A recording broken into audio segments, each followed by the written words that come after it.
एक छोटे से गांव में राहुल नाम का एक लड़का रहता था। वह हमेशा खुद की तुलना दूसरों से करता था।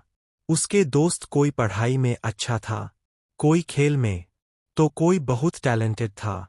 और राहुल, वह सोचता था, मैं किसी जैसा नहीं हूं, मैं बेकार हूं। ये सोच धीरे धीरे उसका कॉन्फिडेंस खत्म कर रही थी।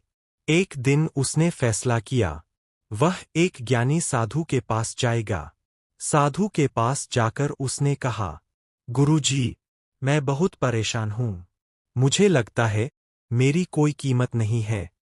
मैं जिंदगी में कुछ नहीं कर पाऊंगा। साधु कुछ देर चुप रहे, फिर अंदर से एक छोटा सा पत्थर लाकर राहुल के हाथ में दिया।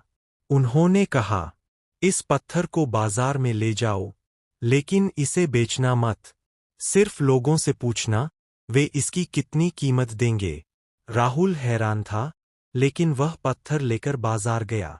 सबसे पहले एक दुकानदार ने कहा, मैं इसके लिए 10 रुपए दूंगा।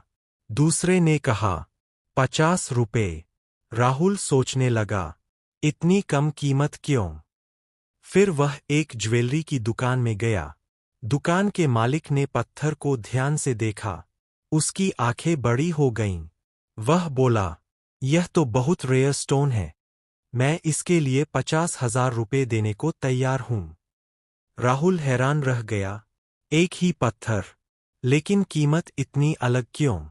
वह दौड़कर साधु के पास वापस गया और सारी बात बता दी।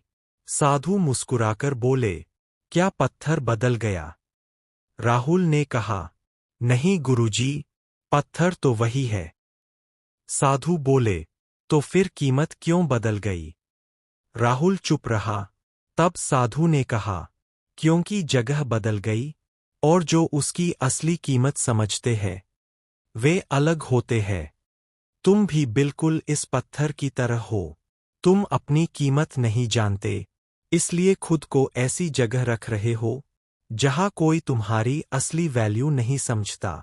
लेकिन याद रखो, सही जगह, सही लोग और सही माइंडसेट, ये 3 चीजें तुम्हारी जिंदगी बदल सकती है। यह सुनकर राहुल की आंखों में आंसू आ गए। उसने पहली बार समझा, वह बेकार नहीं है, वह बस गलत जगह पर था।